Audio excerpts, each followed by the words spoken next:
Hey, and welcome to Meanwhile in Andorra, the podcast where two guys talk football, nonsense, and everything else in between. I think that's the right intro. I'm Travis Newton, your host, and I'll hand you over to my co-host. I'm Ricky, and definitely the right intro. Travis always manages to get it right seamlessly. It's only chaotic when I do it.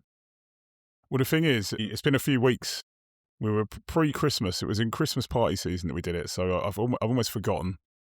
So much has happened in Christmas time, not necessarily footballing wise, but like just in life, that has made me almost forget the intro. I feel like it's been like one of those major events. Like it's been a lot longer than it has since we last recorded as well. It seems like Christmas, and it seems like a load of other things happened. It was just like, oh my gosh, like it almost feels like this was series 2 rather than just a continuation of what we've been doing. Series 2, yeah. When it gets meaty, yeah. Series 2 is always better. Is Series 2 a better series? I think Series 2, it depends on what you're on. Lots of Series 2s are better, aren't they?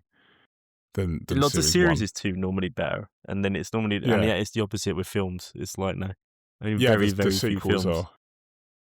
Although, as you know, Beverly Hills Cop 2 was just as good as Beverly Hills Cop 1. Just when 3 come along, it was rubbish. Yeah. And yeah, exactly. Rocky. I'd say it doesn't get really good until 3 and 4 in my head. That's when the soundtracks get better as well. Yeah, exactly. Deeper storylines. Sidetrack. I was actually listening to the Rocky 4 soundtrack the other day. It was like, amazing. Is it hot? Sometimes. Yeah, of course. And is it the other one? Two Worlds Collide, Rival Nations. 2 Worlds Collide. That one as well. Yeah. That as well. It's really good. Welcome to the Rocky Nostalgia podcast, everybody.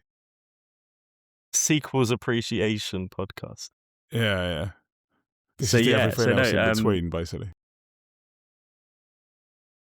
So last time we met, it was obviously the big news of the draw. The big news being that you called it, Brazil got Scotland, and now we're seeing the sort of that's died down. Everyone's sort of gone back to league football, as it were, except for the thing that we're going to be focusing on today, the African nations. Yeah. And I've already got a name for this pod. It's got to be It's Time for Africa. Surely, as per the Shakira song, Waka Waka and all of that. Yeah, it's time for Africa. I love that. Yeah. AFCON is AFCON fever. First things first, really odd for it to start on like Christmas Eve or something, or the day before Christmas Eve or something. I was like, what? You're going to play over Christmas? And then I started looking and being like, are they? And I think Christmas Day was the only day that they didn't play any group matches. But then every other day they had games on, which was really odd. But we were talking earlier about the fact that neither of us have watched it as intently as the World Cup, have we? No. Exactly. And I think you had good. I think your theory on this is actually, it's not theory, it's truth. It's the reason why it is affected. It's not Christmas as you'd think, in just Christmas. No, because it's because we live in Europe, firstly, and so despite the fact that all the games are televised on UK TV, we're just not geared as a society to watch the African Nations Cup, because it's not at the forefront of like all of the stuff that's like happening with, like in your work. So like I was saying to Ricky off air that, when you go to work during the World Cup or the European Championship, you will go in and it'll be on TV. If you've got a TV, if you're lucky enough to have a television in your work, it'll be on TV, and the thing's geared around watching games, and everyone's expecting you to watch games. So everyone's kind of like, this is happening. Whereas with AFCON, I found myself the first couple of days at work watching games on my laptop on like More 4 or whatever the channel was that was showing it. So it's like, it's very hard, been very hard to like, keep track of. And then obviously where we're both guys in our late 30s, mid 40s in my case, we're with other commitments and jobs and kids and all this other stuff, we're like, just can't do it really. Like I wish I could. When I was a kid, I could do this. It is one of those things where I remember watching the highlights when I was with other people, sort of socially during the break, and my phone, and they were like, what are you doing? And I was like, I'm just watching the African Nations highlights. And they were like, have you got a bet on it? Yeah. No. As if that would be the only reason why I'm choosing to watch highlights of another international tournament. But it is, as you say, it's that mindset of Yeah. Yeah, it's not Why? front and center. No, not at all. If anything, you'd think there'd be a vested interest from a lot of people anyway, because you want to see your players do well. You want to see how they're performing, praying they don't get injured. So you'd Or think that there'd they be come more back early. awareness of it. Oh, yeah, yeah. Yeah, Well, this is it. when Dr. Congo got knocked out, I was very happy that Wan-Bissaka was going to come back and play right back for us again. Or is it Liverpool just itching to watch Egypt, and then every time they just have a good run? I probably don't care now because now it's got a bit sour at Liverpool, isn't it? But but in years gone by, they would have been like, hurry up and get home, Salah. But it's a weird one. And you know what we're talking about? We were talking about the whole focus of it, right? So this is my theory. So going back to this podcast and the reason why I like international football so much, and the reason why the World Cup is such a mysterious tournament, even now after 45 years of being on this planet, right? You have scenarios in the World Cup, and I think about this all the time, as I've said to you before, it's a weird one, right? So you'll have a scenario where, I think the Ivory Coast played Greece in 2014, right? I think in their group match. Now, they will probably, in mine and your lifetime, never, ever, ever play each other again in a game that gets as much world attention as that game got, that gets as much national attention as they gave it, and has players prepped to actually go into it in a competitive game. They might play friendly against each other. They might play, I don't know, maybe they end up in another March Madness in future or something. They will never play a World Cup game, probably. They could do, but it's very unlikely that they'll play a World Cup game against each other in our lifetimes that means as much as that game did, even though it was just a group match in 2014. And that is the beauty of the World Cup for me. That's why you get random results. That's why you get teams performing really well in a World Cup, and then 2 years later they get battered in another tournament or another friendly or whatever, because it's actually every bit of the nation's efforts have gone into that one moment. And that goes back to the whole thing about the World Cup being the front and centre, the focal point for for everyone. And the same in England, right? The FA Cup or the international stage, it is that thing of these teams will likely never play each other in a lifetime again. Everyone's focus is on it. You're both gaining from it country-wise, what it means to the future of the sport in your country as well, because it's so televised. You've got people who have, loose ties to that country as well, or it might be in a country of their home where we actually think, there's an option here. I'd like to play for them. I'd like to do that. And all that starts to come into play. It isn't just a fact, but it is geared towards. Yeah. Yeah. And that is what I think the African nations unfortunately misses. And not just the African nations, if when the CONCACAF Gold Cup is on, I've tried to watch it before. I have watched a couple of CONCACAF Gold Cups, but not many. It's really hard to see them. Or the Copa America. As much as they've got good teams in them, you just can't follow them because they're not, they're not conducive to European audiences, and our media isn't set up, and our lives aren't set up to follow them. And I mean, have you ever? I was thinking this earlier when I was writing my notes as well. You ever watched an Asian Cup game? I think I've watched one once years ago on seen a random highlights channel. of them. I think there's if you go on Freeview TVs, you can get these random channels. There's a Danish or a Scandinavian channel. I can't remember what it's called now, and they had the rights to the last one, and I think I watched South Korea, Oman, or something stupid like that, because I was like, oh, Son's playing, I watched that, and I didn't even last the whole half. I was like, this is actually quite boring without any context.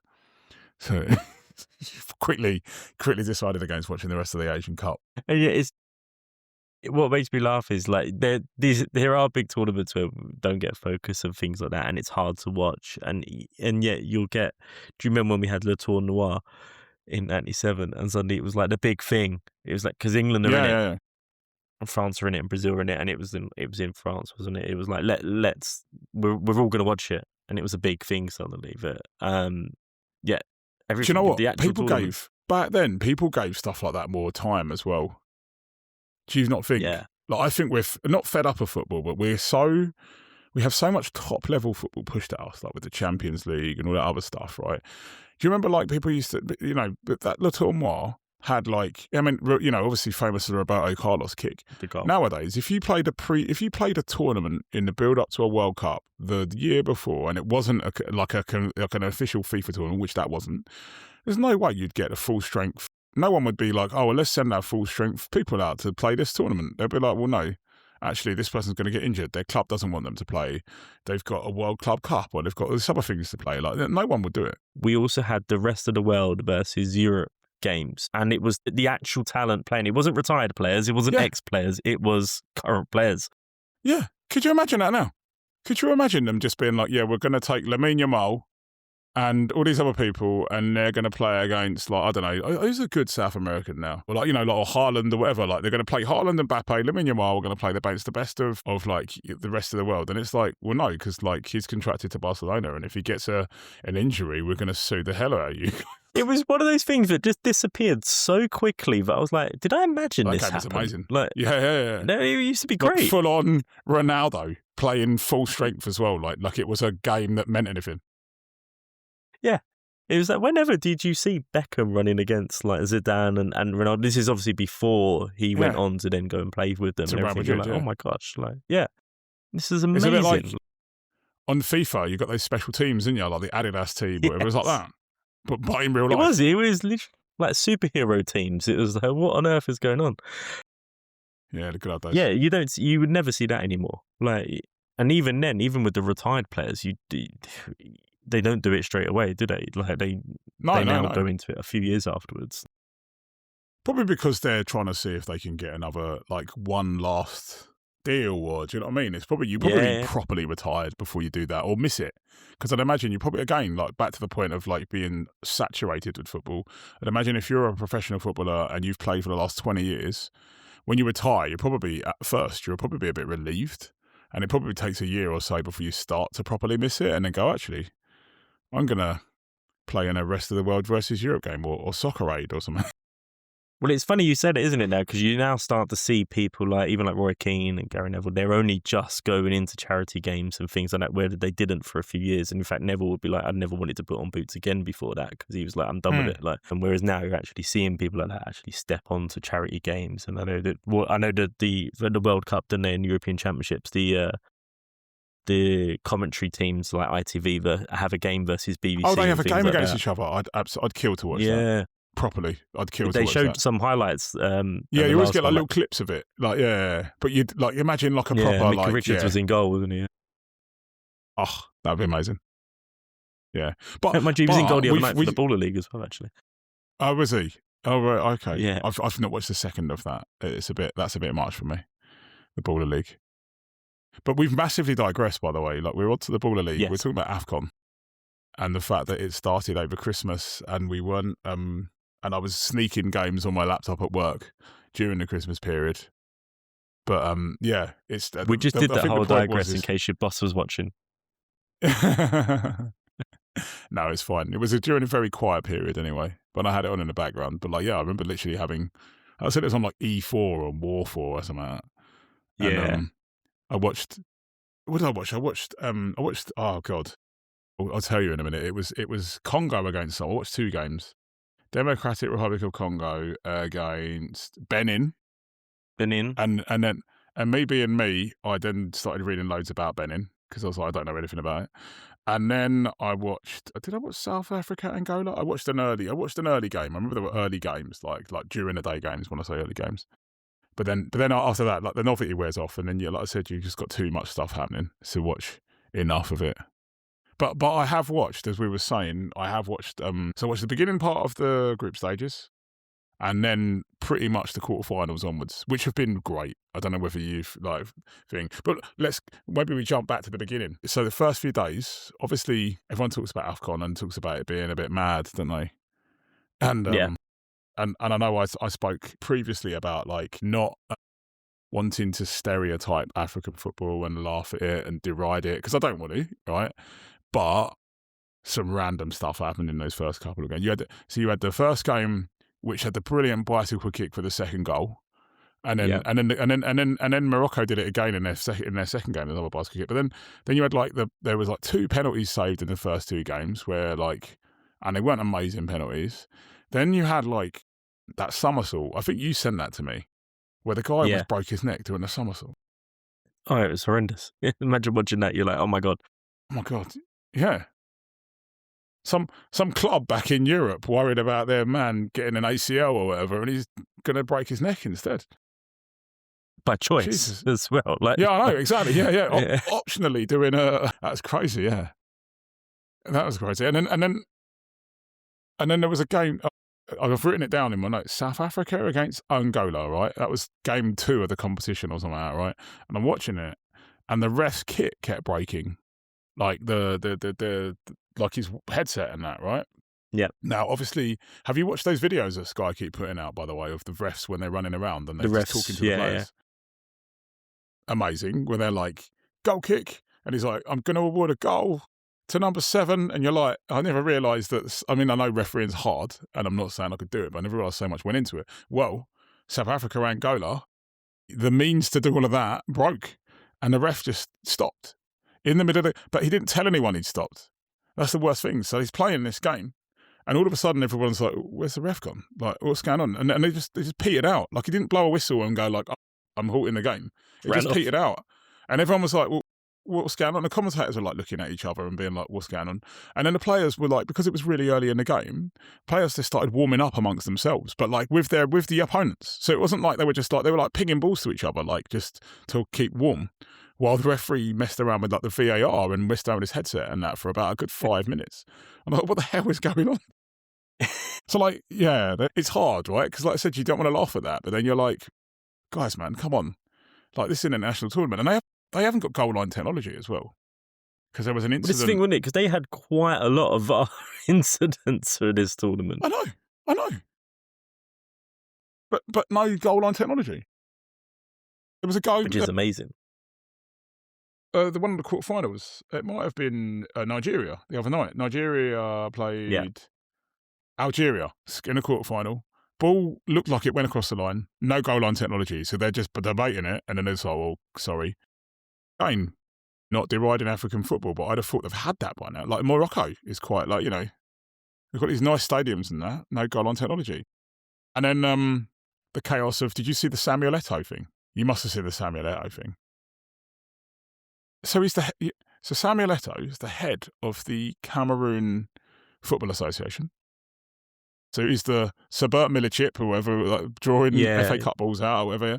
So he for whatever reason, he sacked the manager. He fell out with the manager and he sacked the manager. But I don't think he had the jurisdiction to sack the manager. So the manager was like, well, I'm not sacked. And he appointed a mate of his or whatever. And then they had 2 managers at the beginning of the tournament. And they were like, well, I'm not listening to what he says. And someone else was like, I'm not listening to what he says.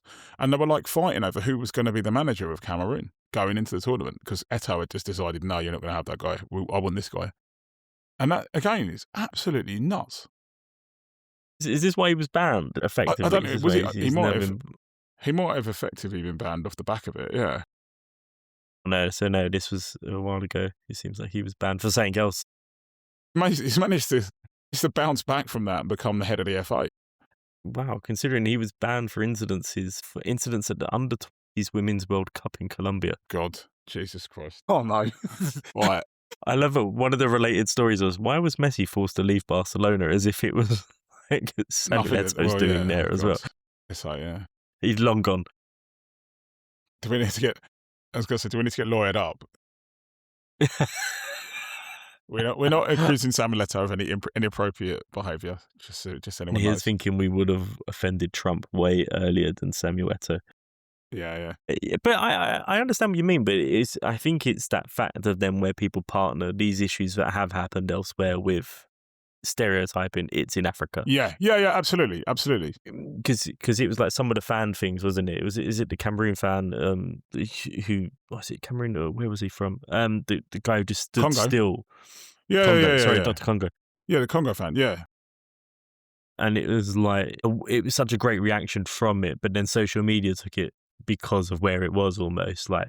Yeah. Almost. Yeah. Jokingly, and everyone's like mocking it. Whereas you see, and then you're like, actually, there's actually a big meaning behind that. Like, there's a big meaning behind that. That actually is like really important and powerful, and everyone's talking about it now. But the initial thing was to mock it, right? Yeah, and it was instantly in my head on Sunday when Arsenal played Portsmouth in the FA Cup, and there was one of the sports providers put up a post of John Portsmouth FC being like, "Oh, look how emotional it is that he's tearing up for the play," and I was like, "Hold on, this is more comical, way more comical than actually what happened in Africa, and yet the story was completely flipped." Yeah. So yeah, it does show you. I think there was an element of what we would expect to see. There's one thing we haven't heard much about as well is the which was interesting to see on the telly, which they did focus on, which was quite good in the games in those areas, was the fan zones were huge. Like they weren't just doing the football, if you like, in the stadiums and making the big things. They were well attended. They were massive fan zones where everyone was getting together watching it in the streets and the big screens and stuff like that. So, which was really cool because it was something that people haven't associated with those tournaments as well. Yeah, and that's the thing, right? So like two things there. Morocco has probably shown themselves to be like a really good host, and obviously they want to host 2030, was it? Or maybe that's Saudi now, I don't know. They wanted to host one. So like they're kind of showing themselves in a really good light, and like they'll probably be in a good place to host a World Cup at some point soon. And the second thing on that fan zone thing is that it recently came out that they're going to, for the first time ever, FIFA are going to be charging people to go to fan zones in America, aren't they? And everyone's like up in Wow, I didn't arms. see Yeah, that. they're going to charge people to go to the fan zone at the World Cup next year. So like, or this year, sorry. It is so. It goes against everything that is American sports as well. Like because Yeah, because they do the things where they go in the pot, tailgating or whatever they call it. Yeah. tailgating, every game in every sport has it. I've been to the basketball, they have it. I've been to the NFL, they've had it. I've been to the baseball and the ice hockey, they have it. Like you go there and literally it's so mad because I remember going to Madison Square Garden to see basketball one night and it was mental. Everything's driven for the basketball. I went there the very next day to get a basketball top for someone and they'd flipped it to ice hockey because they did it that quick because they had an ice hockey game that quick. So the whole stadium, it looked like there was never ever a basketball game there, but the whole tailgating thing was then set up for ice hockey, and you had all different fans there and everything. So it was. We went to ice hockey in Vegas, in LA, sorry, and it was again exactly the same. Like it was streets and streets before. People were just part of this party, if you like. But it's all free. Like you just walk in and take part in it. And Yeah, because why would you then charge? It should be. It should absolutely be set up to be free. Like, you know, the point of it is to set up a little area for people to go and have fun together. People that can't get tickets to this thing that's excluded to, like, you know, you can only get like 40 to 50,000 people or, you know, maybe 60, 70 if you've got a bigger ground into the ground, and everyone else can go and enjoy themselves. Like, you know, I went to a fan zone in Toulouse, I think. Yeah, I went to a fan zone in Toulouse in Euro 2016. Which was cool. Like, you know, like you get stuff like that. It's crazy that you just have like, you know, FIFA have just completely lost, you know, sight of what the game is all about. And I'm seeing, yeah, without going too close to our second lawsuit of the pod, I'm seeing people stories of people cancelling their tickets or travel plans. But it's amazing because one, we already know the prices of tickets are extortionate for the games themselves. So that's one blocker. And then the travel in between countries in America and between cities is also hard work. It's not cheap. Then you add in that whilst the infrastructure of the stadiums are good and a lot of them are modern, they're not huge stadiums. Like as what you would get in, say, if you had it in a European country, you'd get a lot. Like if you had it in UK, there's similar size, if not bigger stadiums, more to more. Spread out. So you'd think you'd want more fans in the area, bringing business as much as possible, boosting the economy, just fans coming from all over, mixing, encouraging it, spending money. Yeah, why? It just, as you say, one, it goes against the principles, but two, it's not good business. It's short-sighted business. Yeah. Oh, we'll get ticket money. It's very short-sighted business. Yeah, you'd probably get a lot more money if you did it free. Yeah, in the same way that every other tournament ever has done as well. Yeah. Yeah. But yeah, back to the African nations. We keep straying. It's it has been quite a success, I think, in Morocco. I've even got you know, like when people score, like in the European Championships, last few times, I think maybe in the World Cup as well. Like, Yeah. so in the African nations, it's been Yeah. that song, and that's just in my head.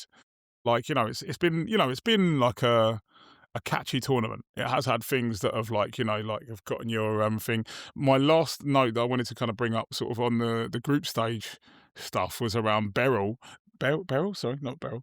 Benin, right? So Benin were known as the Squirrels, which is why I said Beryl. And they've basically changed their names to the Cheetahs because they were like, that's not threatening enough. Being a squirrel isn't really scary, so we're going to be called the Cheetahs from now on, which makes sense. Well, I just thought that was quite funny, and I picked it up when they were playing Congo as well. It was amazing. Let's move as far away from a squirrel as we possibly can to the cheetahs. Yeah. Sorry, it changed on their kit as well, wasn't it? They were going to have the cheetah on it. Oh, right. I didn't realise it went as far as that. Complete I think rebrand.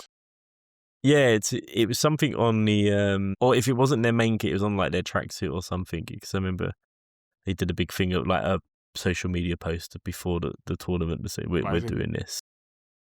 The best thing was, but they used to have an actual squirrel as like a mascot with like on their badge. Someone was dressed as no, just like would be at in games. It was amazing, dressed up as a squirrel, like with a superhero sort of like visor around his eyes, sort of thing. Uh-huh.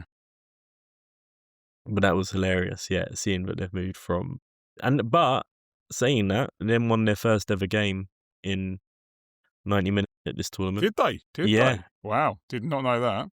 Trying to look now.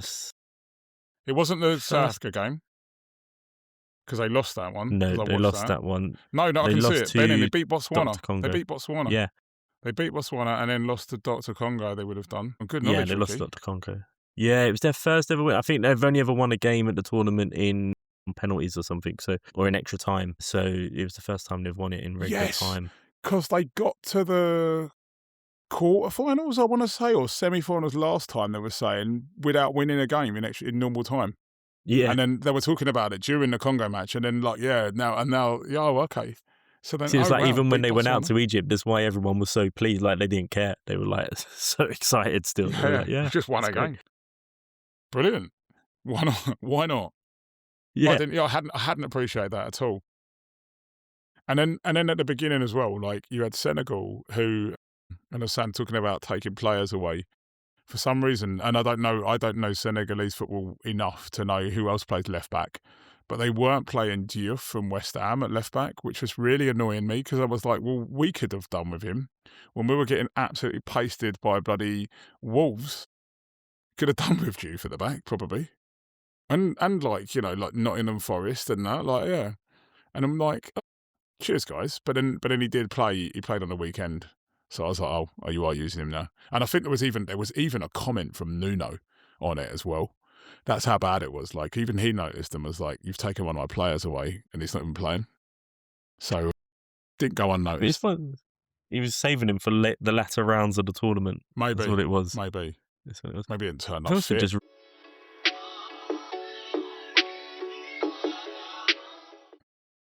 How many red cards there have been in this tournament does?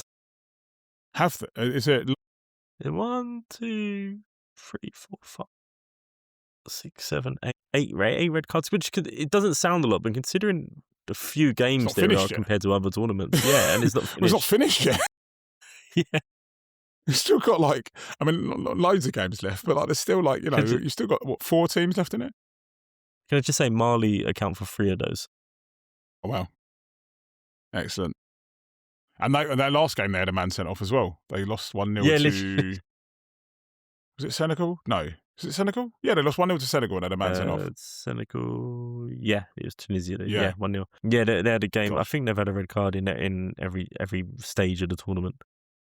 Jesus. Every stage of the tournament, they've had a red card. That's amazing. Mali. Who's from Mali? So was Freddie Kanouté was from Mali, wasn't he? Mali. Yeah. Malian. I don't know anyone else. Yeah, of West Ham and Spurs fame. Yeah. But he was one of those that changed nationality halfway through because I think he did like France under 21s, and then when he realised he weren't going to get in because France had Henry, it was Trezeguet. It was like, oh, I'm going to be Malian now.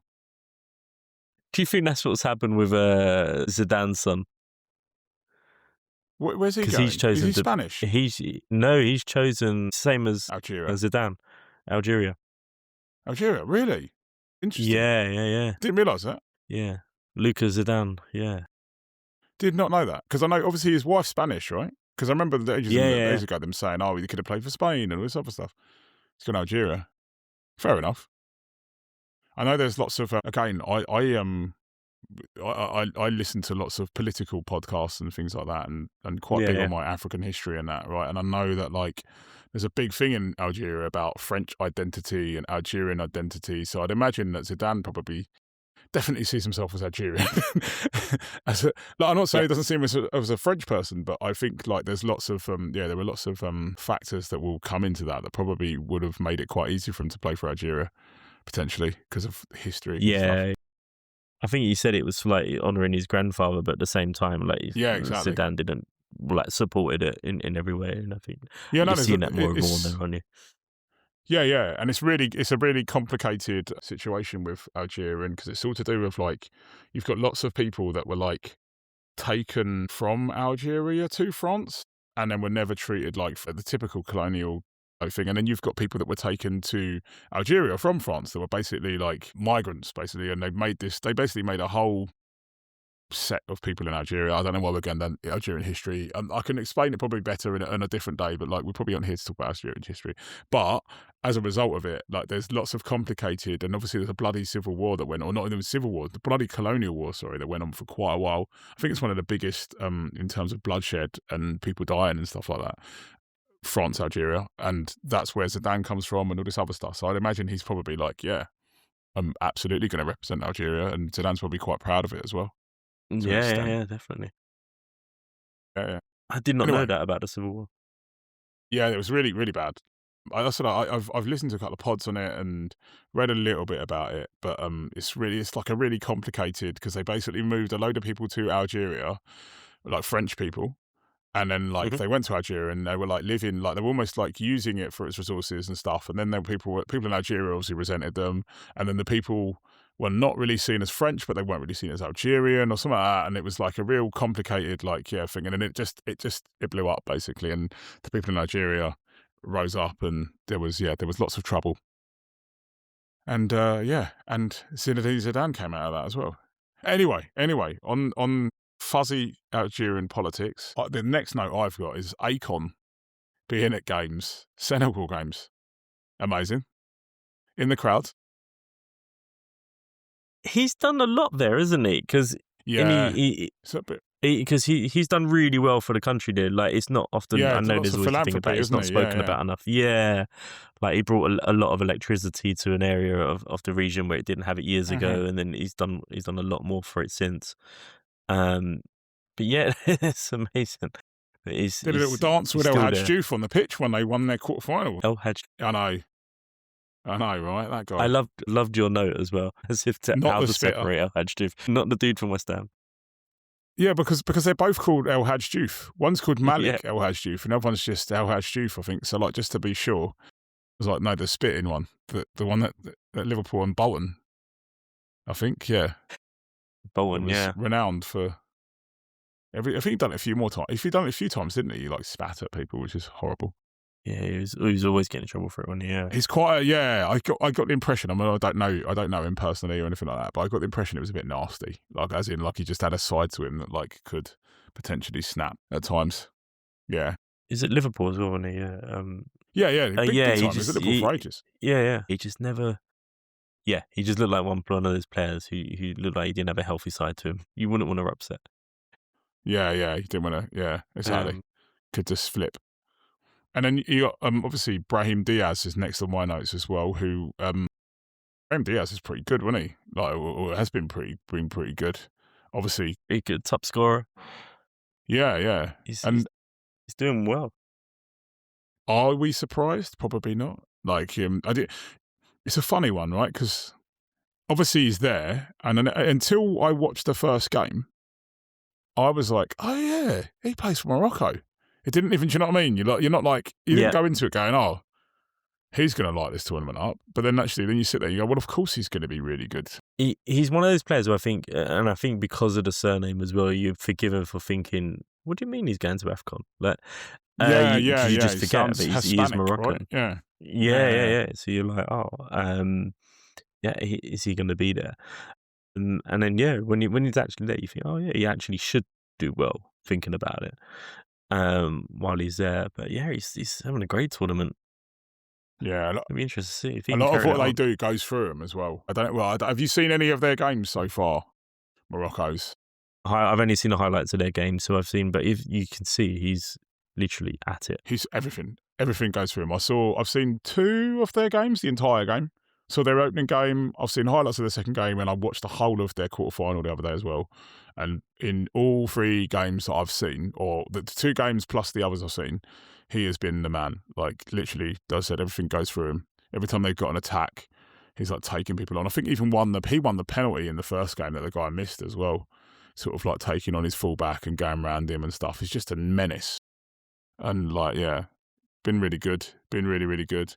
And then and also like on Morocco, like it didn't even dawn on me. I don't know, as a game, my brain does weird stuff like this. You've got to get used to this. My brain was like, oh, did they knock Spain out of the World Cup? I was like, that can't be real. And I was like, yeah, they knocked Spain out of the World Cup. And I remember that because I was at my work Christmas party that night, and I remember watching it at my work Christmas party, sort of associate stuff with what's going on at the time. And they went to penalties. I think it was 0-0, and Bono saved a load of penalties, and they knocked them out. And I'm not sure that would happen this time round because I think Spain have gotten better. But it just goes to show their pedigree, though. Like, to be able to, a strong on the up Spain side that like would then go on to like dominate Euro 2024 were knocked out by Morocco, who'd also knocked out Portugal, who I don't rate. Like, they're decent.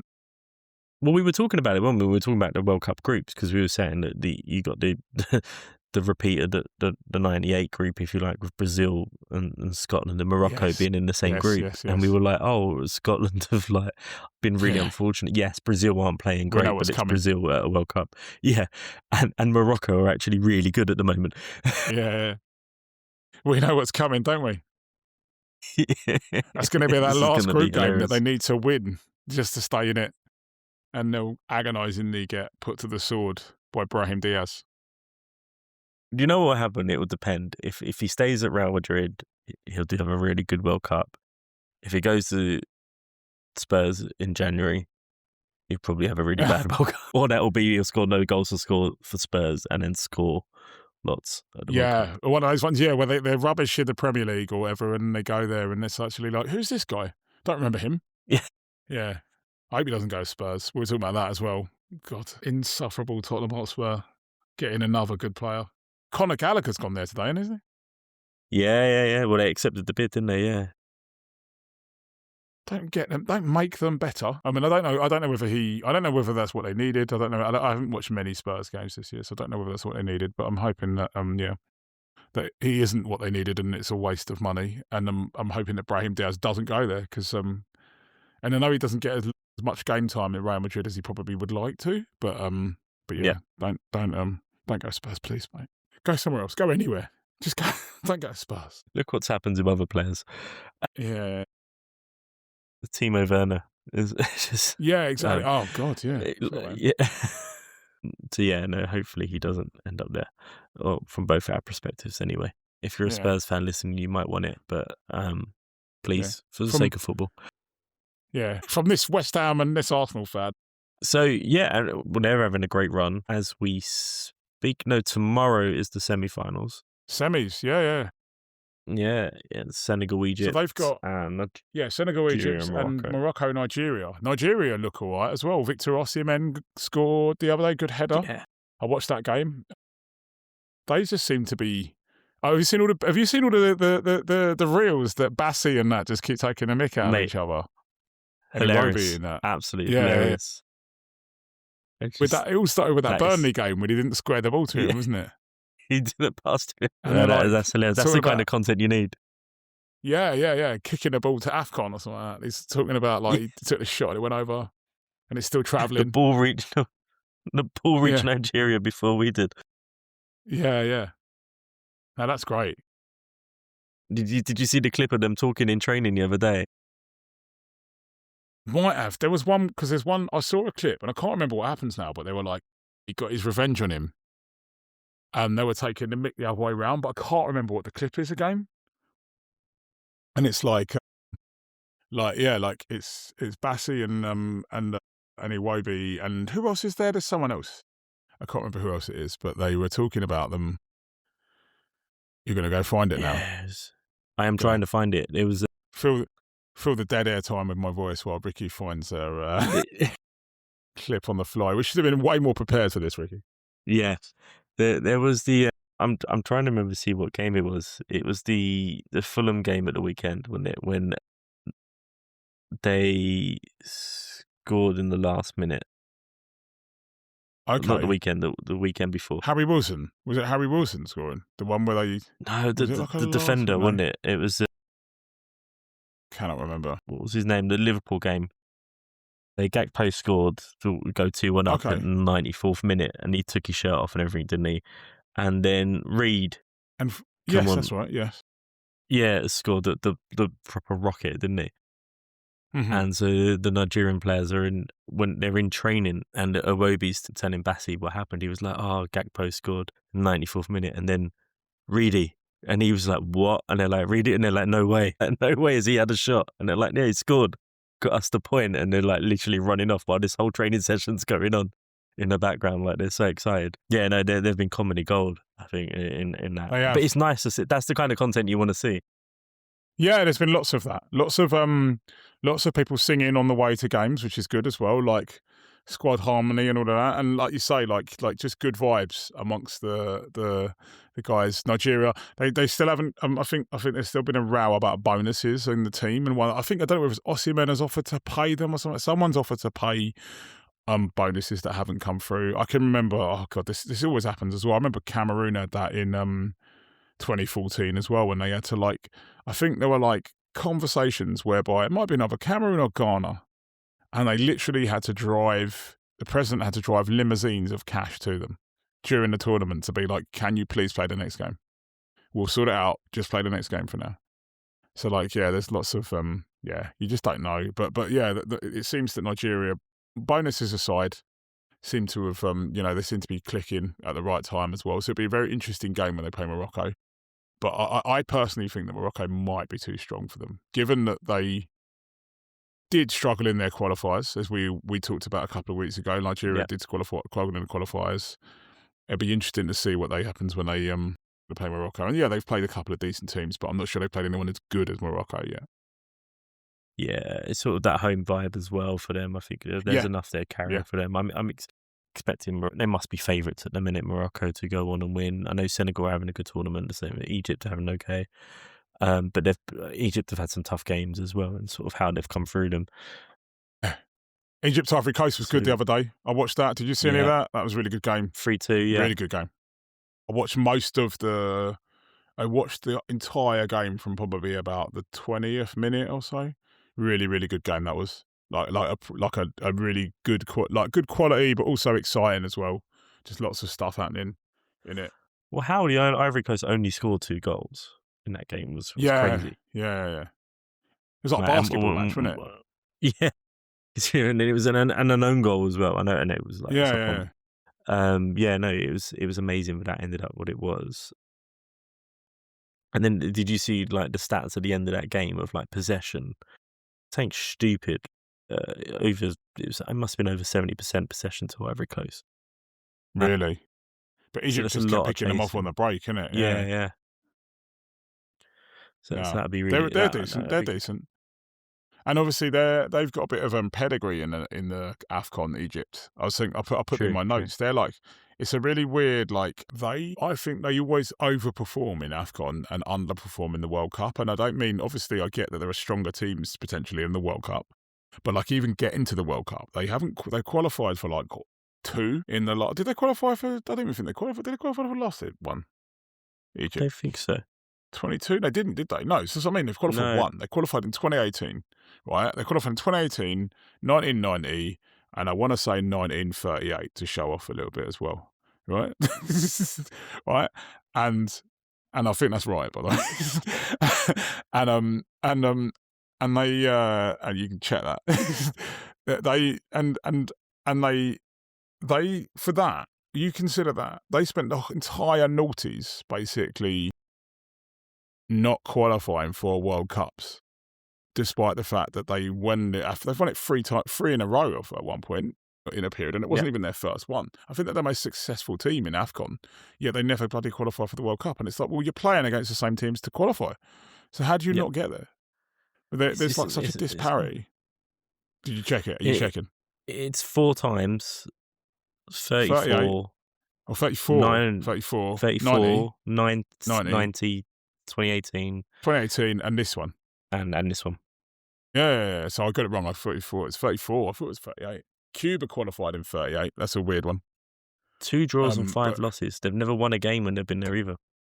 Yeah, exactly. They just underperform all the time. And don't get me wrong, obviously, you say they've never won a game. For the first 2 appearances, they probably weren't that strong. But like 2018, they had Salah. But then 2018, they were in a group with Uruguay and Russia and who's the other one? So they lost their first game to Russia like 5-1. It was the opening game of the tournament. They lost to Uruguay. I'm trying to think now. It would have been, process of elimination. It's got to have to be a European because they've already got they're African and they've got a South American in with them. And then they've got, and then they got Russia. So they would have another European, but I can't think of who that is. Oh, I think, So first game, Uruguay lost 1-0. Russia. No, 3-1. Saudi. They played Saudi. That's it. Saudi Arabia. You're right. Do you know what? They didn't go European because the first game was Saudi Arabia. I'm mixing them up with Saudi. So that was a weird group. Fucking hell. So Russia got a group with 3 non-European teams in it in their own World Cup. It's a bit dodge. Yeah. So they beat Saudi, and then Salah. That's when Salah done his shoulder at the Champions League final against Real Madrid in the build up to it. So then he went there, and they kind of rushed him back, and he never played as well. And everyone was like, "Oh, it's because he's injured." And I was like, "Well, probably because he's not playing with half the Liverpool team around him." And yet the weird thing is, when in 90 they had 3 European teams in their group. Oh, mate, I know 90 is easy. That is our group. So in 90, right, so the first game, they drew with the Netherlands while we drew 1-1 with Republic of Ireland, and they drew, I want to say 0-0 or 1-1 with the Netherlands. I think they drew 1-1 with the Netherlands. Yeah. Second game, we drew 0-0 with the Netherlands, and they drew with Ireland 0-0. Yep. Third game, we beat them 1-0. Mark Wright scored the header, and the Netherlands and Ireland drew. I can't remember. It might have been 0-0. Yeah, because it was the game that determined what side of the draw we then went on. And they had to actually draw lots. They had to actually draw lots between the Netherlands and Ireland to see who would go. Yeah. And the Netherlands got Germany, and Ireland got Romania. and don't get me wrong, Romania had Hadji playing for them, but like a very young Hadji. And half of, they'd won the European Cup as well. Like, they had all the Steaua Bucharest guys. But even still, they weren't the same as Germany, who would go on and win the tournament. So the Netherlands definitely got the raw end of the deal there, the drawing lots. They weren't a bad Irish team in 1990 as well. Like, there were some decent players in that squad. That was, Sorry, but anyway, Egypt, they seem to just underperform at tournaments, don't they? When it comes to getting to the World Cup, yet they seem to be really good when it comes to the AFCON, which is weird. Tournament team, cup team, as we call it, a confederational tournament team. Yeah. And who's the other one? The other one is we talked about Senegal. Senegal. We talked about Senegal. We talked about Morocco. Oh, that's all 4 semi-finalists. Yeah. And I think they are tomorrow is it tomorrow and Thursday? We're not missing one today. Both tomorrow, both tomorrow. Oh, both tomorrow. Oh. Yeah, one's at 5, I want to say. And one's later. Oh, annoying. Yeah, one's at 5, one's at 8. Which is unusual because normally at that stage, They normally do one day after the other, Yeah. Annoying because that means I'm going to miss one on my journey home from work. It's because the final's on Saturday, isn't it? So they want to keep. Is it? No, the final's on Sunday. I was going to say, yeah. Third place is on Saturday. They've got a third place playoff. That'd be cool. Yeah, that's on Saturday at 4. And then Sunday you've got the final on 7. Hopefully that's on Channel 4 and not more 4. Yeah. Oh, it'll be E4, mate. E4. E4. Or 7. Alongside Was it 4 in a bed? They were like 4 in a bed before the dinner date on afterwards, and Coach trip. And do you know what? Do you know what I keep doing as well? I keep putting it on. I'm not joking, and I keep watching old episodes of the In-Betweeners because it finishes, and then they just literally, because obviously they're trying to fill time in case it goes to like extra time or penalties. They put on like any old shit afterwards, and it'll be like an old episode of In-Betweeners, like grainy 2009 footage. I just really like what is it, like the nightclub scenes when it's just like, what is it? I was going to say the gas, but the just, you know, what was that thing they used to just pump out? Oh, I know what you mean, that the smoke machine sort of thing. Yeah, the smoke machines. Yeah, and all the lights and all the waistcoats. Yeah. You see, honestly, it's so dated, man. You watch The In-Betweeners now and you're like, Jesus Christ. And you forget as well, like, we did this, literally, I watched the end of I think it was Saturday night when the Egypt game finished. My wife, like, I was watching the Egypt game on my phone. And then we kind of finished what we were watching on the main TV, and then she was like, "I'm going to bed now." So she was flicked it back for like literally the stoppage time of the Egypt game. It finished, and it went on to the In-Betweeners, and then we both sat there because, like, you know, like you see someone on TV and you're like, oh. And we both ended up watching like 20 minutes of an In-Betweeners episode, and we were like, "This is so dated and so un-PC and so like everything." How did we ever get away with saying and doing those things like 20 years ago? It's mad. And all the guys, like, then we started looking them up. They're all like my age or like a little bit younger. Like, so one of them, I think Will is the same age as my wife, and she won't care because she won't listen anyway. But like, she's 42, and then I think Simon is like 41 or 43 or something. And then like all of them are. I think the only one as young is what's his name? Jay. He's 37 or 38 or something. He's young. He's a lot my younger age, than the yeah, other two. 37, I think, yeah. Is it James Buckley, isn't it? Yeah, because he does his own podcast with his wife, doesn't he? That's right. Yeah. They do their one. And was it this guy who plays Simon? He has like a whole feed dedicated to him being spotted on the train. Because he always looks really grumpy at people taking pictures of him because he travels on the train a lot, like the underground. Oh, right. You don't really see the others, do you, that much anymore? You never see Blake Harrison anywhere. Something. I don't know. It was the teacher done was it Greg thing? Has done the best out of all of them, I think. You know? Oh yeah. Because he does that thing on, is it on Dave? Taskmaster, isn't it? Taskmaster, yeah. The really tall guy, Mr. God, what's his name? I can't remember now. It's too long ago. Too long ago. He was a teacher in real life as well, wasn't he? Yeah. Was he really? I didn't know that. Yeah. He was a teacher in real life. That's what you used to do. He's got some funny anecdotes about that as well. But yeah, oh my gosh, In-Betweeners, wow. Yeah. Dated comedy after the African nations. So like, yeah, it's good stuff. It could be worse. At least it's not on the BBC.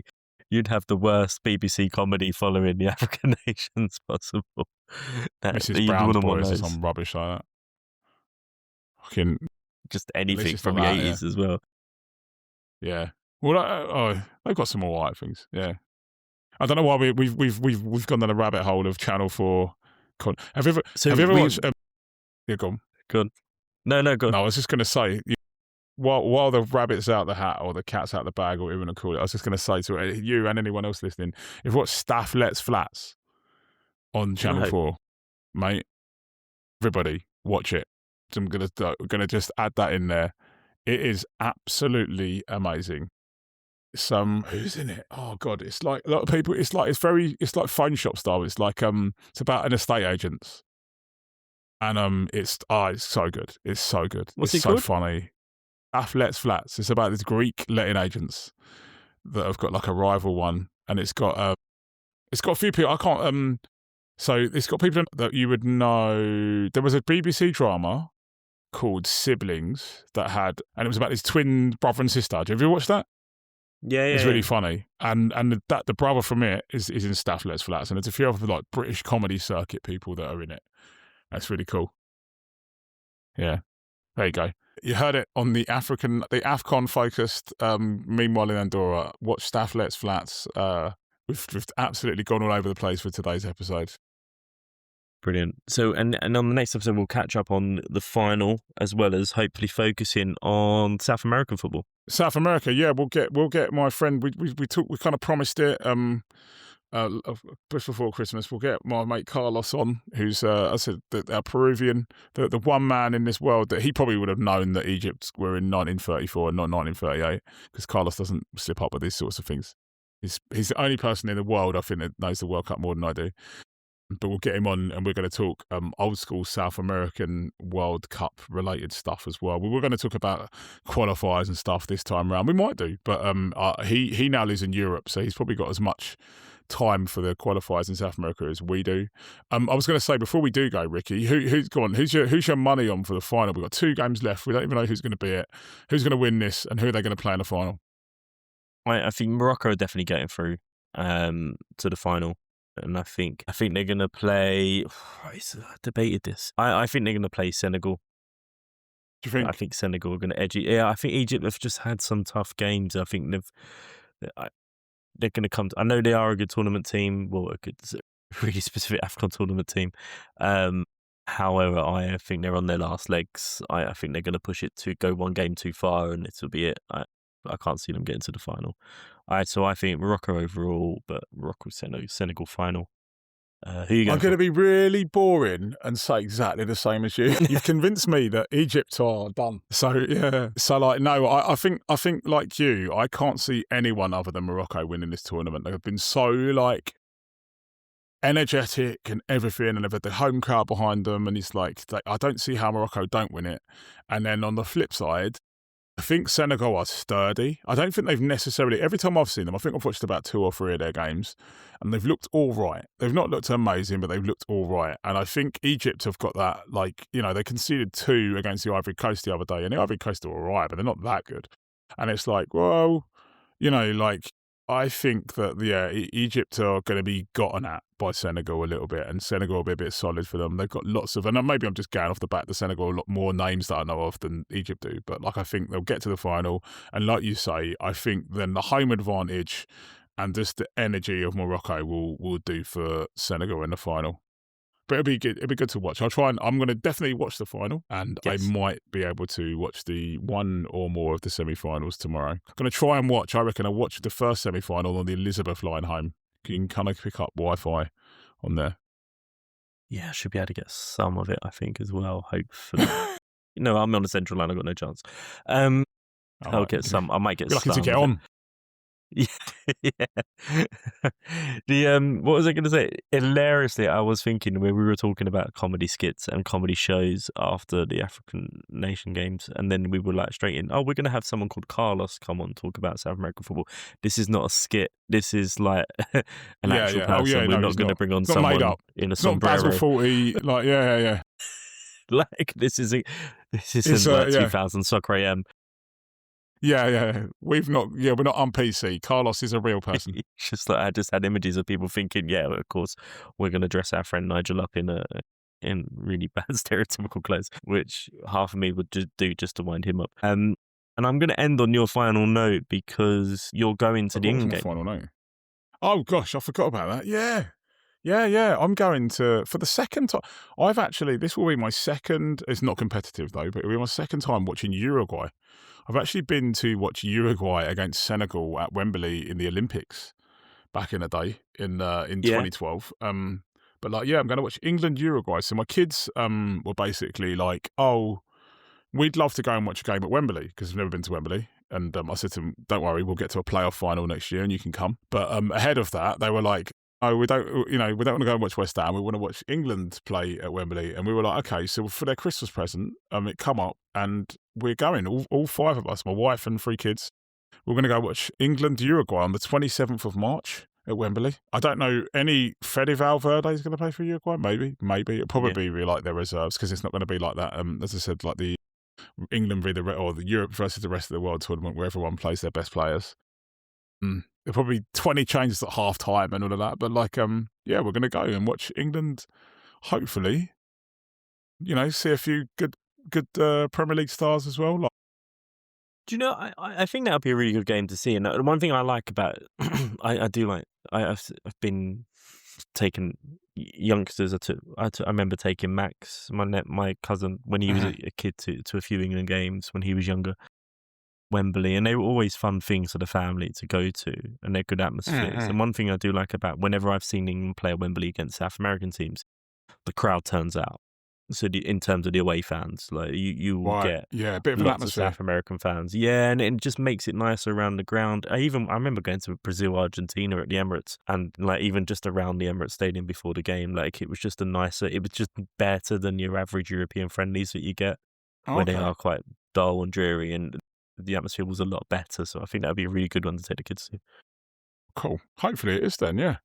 I don't know how many Uruguayans live in London, but yeah, let's only got like 6 million people or something in the country as it is, I think. So yeah, maybe there is a fair portion of them that live in London. But yeah, that'd be good. That'd be really cool. Yeah, hopefully. Well, on that note, then we'll leave it there. We'll look forward to the next episode, and we look forward to the final. So yeah, if don't put your money on what me and Trav have said, but it looks like we're both cheering on Morocco, and we'll see you next time. Yeah, speak to you later, guys. Yeah, Morocco probably aren't going to win it now, but yeah, well, we can pore over that in 2 weeks' time and go over why our predictions should never be trusted. Yeah, don't send in your betting receipts. Take care. All right, speak to you later. Bye bye.